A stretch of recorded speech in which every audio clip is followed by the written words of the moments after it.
This is doctor കുഞ്ഞു. ഞാൻ ഇന്ന് വന്നിരിക്കുന്നത് കേട്ടോ, ഇത് ഫസ്റ്റ് വീഡിയോ ആണ് ഈ ചാനലിലത്തെ. എല്ലാവരും ഒന്ന് സപ്പോർട്ട് ചെയ്യണം.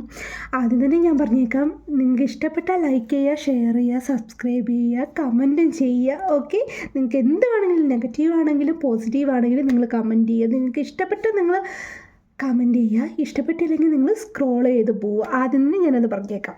ഓക്കെ, ഞാൻ ഈ ചാനലിലത്തെ ഫസ്റ്റ് വീഡിയോ ആണിത്. മിഥുൻ കുഞ്ഞു എന്നുള്ള ചാനലിലത്തെ ഫസ്റ്റ് വീഡിയോ ആണിത്. അപ്പം ഞാൻ വിചാരിച്ചു ഇന്നത്തെ തന്നെ സ്റ്റോറി അങ്ങ് പറഞ്ഞേക്കാമെന്ന്. എനിക്ക് പറ്റി ഞാൻ അത് നടന്നപ്പോൾ തന്നെ ഞാൻ വിചാരിച്ചു ഇന്നൊരു വീഡിയോ ചെയ്യണമെന്ന്. നിങ്ങൾക്ക് ഇങ്ങനെ പറ്റാറുണ്ടോ എന്ന് നിങ്ങൾ പറയണം കേട്ടോ. കാരണം ഇപ്പോൾ അബ്രോഡല്ല, നിങ്ങൾ മീൻസ് ഇന്ത്യയിലാണ് ഉണ്ടെങ്കിലും നിങ്ങൾക്ക് ഈ ബസ് മാറിപ്പോയ സംഭവങ്ങൾ ഉണ്ടായിട്ടുണ്ടോ എന്ന് നിങ്ങൾ പറയണം. കാരണം എനിക്ക് ഞാൻ ആക്ച്വലി എല്ലാ തവണയും കോളേജിന് പോകുന്നത് 8-ാം നമ്പർ ബസ്സിനാണ്. ഓക്കെ, 8-ാം നമ്പർ ഡയറക്റ്റ് കോളേജിൽ ചെന്നിട്ടാണ് സെൻറ്റർ. ഇപ്പം നമുക്ക് എന്താ പറയുക, കോമൺ ആയിട്ട് സാധനങ്ങൾ ഒരു മാർക്കറ്റ് പോലെ, ഒരു സൂപ്പർ മാർക്കറ്റ് ഒന്നുമല്ല, ബട്ട് ഒരു മാർക്കറ്റ് പോലെ ഉള്ളൊരു ഏരിയയാണ് സെൻറ്റർ എന്ന് പറയുന്നത്. നമ്മളിപ്പോൾ കോമൺ ആയിട്ട് എന്തെങ്കിലും സാധനങ്ങൾ മേടിക്കണമെങ്കിൽ നമ്മൾ അവിടെയാണ് കോമൺ ആയിട്ട് പോകുന്നത്. അപ്പോൾ അവിടെ പോയിട്ടല്ലാണ്ട് നമ്മുടെ ഈ 8-ാം നമ്പർ ബസ് പോകുന്നത് 15 മിനിറ്റിൽ, എൻ്റെ വീട്ടിൽ നിന്ന് 15 മിനിറ്റേ ഉള്ളൂ എൻ്റെ കോളേജിലോട്ട്. കോച്ചിങ് നടക്കുന്ന കോളേജ് ഞാൻ അത് വേറെ വീഡിയോ കേട്ടോ. ഓക്കെ, കോളേജിലോട്ട് 15 മിനിറ്റേ ഉള്ളൂ ഈ ബസ്സിൽ. അപ്പോൾ ലാഭമായല്ലോ, 15 മിനിറ്റിൽ എത്താമല്ലോ. പക്ഷേ ഞാൻ ഇന്ന് 9-ാം നമ്പർ ബസ്സിന് കയറി. 9-ാം നമ്പർ ബസ്സും നമ്മുടെ കോളേജ് വഴി പോവും. പക്ഷേ ഞാനതിലിരുന്നിട്ട് ഒരു മണിക്കൂറാണ് ഞാൻ ആ ബസ്സിലിരുന്നത്. നിങ്ങളത് വിശ്വസിക്കുമെന്ന് അറിയത്തില്ല. അതിൻ്റെ ലാസ്റ്റ് സ്റ്റോപ്പല്ല, ഏകദേശം ഒരു സെക്കൻഡ് ലാസ്റ്റ് സ്റ്റോപ്പായിരുന്നു എൻ്റെ കോളേജ്. 15 മിനിറ്റ് പോകേണ്ട ഞാൻ 1 മണിക്കൂറെടുത്താണ് ഞാൻ അവിടെ പോയത്. ഞാൻ അവിടെ എത്തിയത് ഗൈസ്, ഞാൻ 1 മണിക്കൂറെടുത്തു.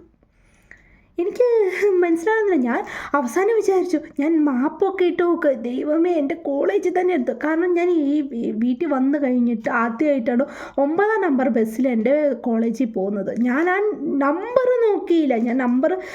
കിട്ടിയ ബസ്സിന് അങ്ങ് കയറി പോകാൻ ഞാൻ ഓൾറെഡി ലേറ്റായി. ഞാൻ നേരത്തെ എണീറ്റതാണ്, ബട്ട് എങ്ങനെ ലേറ്റായി എന്ന് എനിക്കും അറിയത്തില്ല. ഞാൻ ഓൾറെഡി ലേറ്റായി. എന്നിട്ട് ഞാൻ കിട്ടിയ ബസ്സിന് എന്തായാലും 9-ാം നമ്പർ പോകും, എന്നാൽ പിന്നെ അതിന് കയറാമെന്ന് വെച്ചു. പക്ഷെ ഞാൻ വിചാരിച്ചില്ല ഇത്രയും വലിയൊരു പണി എനിക്ക് കിട്ടുമെന്ന്. കാരണം 1 മണിക്കൂർ ഇരുന്നിട്ട് എനിക്ക് 1/2 മണിക്കൂറിൻ്റെ ക്ലാസ് ലേറ്റായിട്ടാണ് തുടങ്ങിയത്. 1/2 മണിക്കൂറിൻ്റെ ക്ലാസ്സാണ് എനിക്ക് പോയത്. നിങ്ങൾ ആലോചിക്കുക, 15 മിനിറ്റ് ചെന്നിരുന്നെങ്കിൽ ആ 1/2 മണിക്കൂറിൻ്റെ പോർഷൻ എനിക്ക് എഴുതി എടുക്കാമായിരുന്നു. ഇനിയിപ്പോൾ ഞാനത് ആരോട് ചോദിക്കും? ക്ലാസ്സിൻ്റെ എൻഡ് വരെ ഞാൻ ഇരിക്കണ്ടേ? അതിൻ്റെ കൂടെ ഇന്ന് എനിക്ക് എക്സാമും എല്ലാം കൊണ്ടും ഞാൻ ധന്യ. അപ്പം ഇതാണ് എൻ്റെ സ്റ്റോറി ഇന്ന്. എന്നിട്ട് ഞാൻ കുറേ നേരം അതിലിരുന്നിട്ട് ഞാനിരുന്ന് പ്രാർത്ഥിക്കുക. എനിക്ക് കുറേ കഴിഞ്ഞപ്പോൾ ഞാനിങ്ങനെ വീട്ടിലൊക്കെ പറയുന്നുണ്ട്, ഇപ്പം എത്തും, ഒരു 10 മിനിറ്റ്, ഒരു 5 മിനിറ്റ്. ഞാൻ എവിടെയാണ്ട് എന്തുകൊണ്ടൊക്കെ എൻ്റെ കോളേജിൻ്റെ അറ്റവും മൂലമൊക്കെ ഞാൻ കാണുന്നുണ്ട്. പക്ഷേ കുറേ നേരം എടുത്തു. ഞാൻ എത്തുമെന്ന് പറഞ്ഞിട്ടും 30 മിനിറ്റ് പിന്നെയും ഞാൻ കോളേജ് കാണും, പക്ഷേ അവിടെ എത്തില്ല.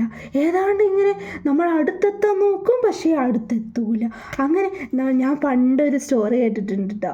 എന്ന് വെച്ചാൽ എൻ്റെ മാമനൊക്കെ ആണെങ്കിൽ ഇങ്ങനെ പണ്ട് രാത്രിയിൽ നടന്നു വരുമ്പോഴത്തേനും ഒരു പെണ്ണിൻ്റെ രൂപമാണ്. അപ്പോൾ ഒരു വെള്ള സാരിയൊക്കെ എടുത്ത്, നമ്മൾ പ്രേതം എന്നൊക്കെ പറയും, പക്ഷേ എനിക്കതിൽ വിശ്വാസമില്ല. എന്നാലും നിങ്ങൾ കേൾക്കത്. അപ്പോൾ അതിൻ്റെ അടുത്തോട്ട് ആരാന്നറിയാം. ഈ പാതിരാത്രി ഒരു പെണ്ണിങ്ങനെ നടന്നു പോകണമെങ്കിൽ ആരാന്നറിയണമല്ലോ. അപ്പോൾ അവരിങ്ങനെ നടന്ന് പോകുന്നു, എത്തുന്നേ ഇല്ല. കുറേ കഴിഞ്ഞപ്പോൾ അത് മാഞ്ഞു പോയി. അതൊരു ചുമ്മാ തള്ളാണോ എന്ന് എനിക്കറിയത്തില്ല, ബട്ട് ഒറിജിനൽ സ്റ്റോറി ആണോ എന്ന് എനിക്കറിയില്ല. എനിക്ക് അങ്ങനെയുള്ള അനുഭവങ്ങൾ ഉണ്ടാകാത്തതുകൊണ്ട് ഞാൻ അത് തൽക്കാലം ഓക്കെ ഒരു മിസ്റ്ററി പോലെ അങ്ങ് വെച്ചേക്കുന്നു. അപ്പം അങ്ങനെയായിരുന്നു ഇന്ന്. ഇപ്പം എത്തുമെന്ന് വിചാരിക്കും, പക്ഷേ എത്തുന്നില്ല. ലാസ്റ്റ് ഞാൻ സ്റ്റോപ്പ് ഞാൻ ഇത് അടിച്ചു നോക്കുമ്പോഴത്തേനും അവിടെ ഓൾറെഡി എത്തിക്കഴിഞ്ഞു എന്നൊക്കെ പറയുന്നുണ്ട്. പക്ഷേ എനിക്ക് കണ്ടുപരിചയമില്ലാത്ത, ഞാൻ ഇവിടെ വന്നിട്ട് കുറച്ച് മീൻസ് വർഷങ്ങളായിട്ടുണ്ടെങ്കിലും കണ്ടുപരിചയമില്ലാത്ത കുറേ എന്താ പറയുക കുറേ സ്ഥലങ്ങൾ. അപ്പം ഞാൻ ശരിക്കും പേടിച്ചു. ഇതാണ് എൻ്റെ സ്റ്റോറി. അപ്പോൾ ഈ സ്റ്റോറി കേട്ടിട്ട് നിങ്ങൾക്ക് ഇങ്ങനെ ബസ് മാറിപ്പോയിട്ടുണ്ടോ? നിങ്ങൾ എന്നിട്ട് വേറെ സ്റ്റോപ്പിൽ പോയി ഇറങ്ങിയിട്ടുണ്ടോ? ഞാൻ ഭാഗ്യത്തിന് വേറെ സ്റ്റോപ്പിൽ പോയി ഇറങ്ങേണ്ട വന്നില്ല, എൻ്റെ സ്റ്റോപ്പിൽ തന്നെ എത്തി. അങ്ങനെയൊക്കെ ഉണ്ടോ എന്ന് നിങ്ങൾ പറയുക. അപ്പോൾ അതൊക്കെ നല്ല രസമായിരിക്കുമല്ലേ, നമ്മൾ നന്നായിട്ട് പഠിക്കും. ഒന്നാമത് ഞാൻ നാട്ടിൽ തന്നെ ഒറ്റയ്ക്ക്, എൻ്റെ മമ്മിയുടെ എന്താ പറയുക അട്ടയും ചക്കരയും എന്ന് പറയുന്നത്, ഈ ചക്കയിൽ അത് വേണ്ട അല്ലേ, ഈച്ച വന്നിരിക്കുന്ന സെറ്റപ്പില്ലേ, ആ ഒരു സെറ്റപ്പാണ് ഞാനും മമ്മിയും എന്ന് പറയുന്നത്. ഞങ്ങളുടെ നാട്ടിൽ ചെന്ന് ഞാനും മമ്മിയും അല്ലാണ്ട് വേറെ ആരുടെ കൂടെയും വേറെ ആരുടെയും കൂടെയും എന്നല്ല, ഞാൻ ഒറ്റയ്ക്ക് പോകാറില്ല. ഒറ്റയ്ക്ക് എന്നെ വിടാറില്ല എന്നല്ല, ബട്ട് ഞാൻ കുഞ്ഞു കുട്ടിയായിട്ടാണ് അവരെന്നെ കാണുന്നത്, അതുകൊണ്ട് നമ്മളങ്ങനെ പോകാറില്ല ഒറ്റയ്ക്ക്. അപ്പം അതുകൊണ്ട് തന്നെ ഇവിടെ വന്നിട്ട് ഒറ്റയ്ക്ക് നടക്കേണ്ടതൊക്കെ വരുമ്പോഴത്തേനും ഒറ്റയ്ക്ക് ബസ്സൊക്കെ കയറുമ്പോൾ അവർക്ക് ഭയങ്കര പേടിയാണ്. എന്നാലും ഇവിടെ അങ്ങനെ പേടിക്കാനൊന്നും ഇല്ല കേട്ടോ, ഇവിടെ ഭയങ്കര സേഫാണ്. ഞാൻ കയറുമ്പോഴത്തേനും എന്താ ഇങ്ങനെ കുറച്ച് അബദ്ധങ്ങൾ പറ്റുമ്പോഴാണ് എനിക്ക് പേടി വരുന്നത്. ഇനി അടുത്ത തവണ ബസ്സിൽ കയറണം ഇനി. പക്ഷെ ഞാൻ ഓരോ കാര്യം പഠിക്കും, നമ്മൾ ഓരോ അബദ്ധത്തിൽ നിന്നായിരിക്കും നമ്മൾ ഓരോ ലെസൺസ് പഠിക്കുന്നത് കേട്ടോ. അപ്പോൾ ഇന്ന് എനിക്ക് മനസ്സിലായി, 9 നമ്പർ ബസ്സാണ് ചുറ്റിക്കറങ്ങി പോകുന്നത്. ആദ്യം സെൻറ്ററിൽ പോയിട്ട് പിന്നെ എസ് ടി പോകും. But 8 number direct S T പോയിട്ട് പിന്നെ സെൻറ്ററിൽ പോകും. അങ്ങനെ നമുക്ക് സെൻറ്ററിൽ പോകണമെങ്കിൽ നമുക്ക് 8 നമ്പർ ബസ്സിൽ കയറിയാൽ മതി. എങ്ങനെ? അപ്പോൾ ഓക്കെ, ഇത്രേ ഉള്ളൂ. നിങ്ങൾക്കൊക്കെ സുഖമാണെന്ന് വിചാരിക്കുന്നു. അപ്പോൾ ഇന്ന് എൻ്റെ വീഡിയോ ഇവിടെ വൈൻഡപ്പ് ചെയ്യാണ്. Bye bye.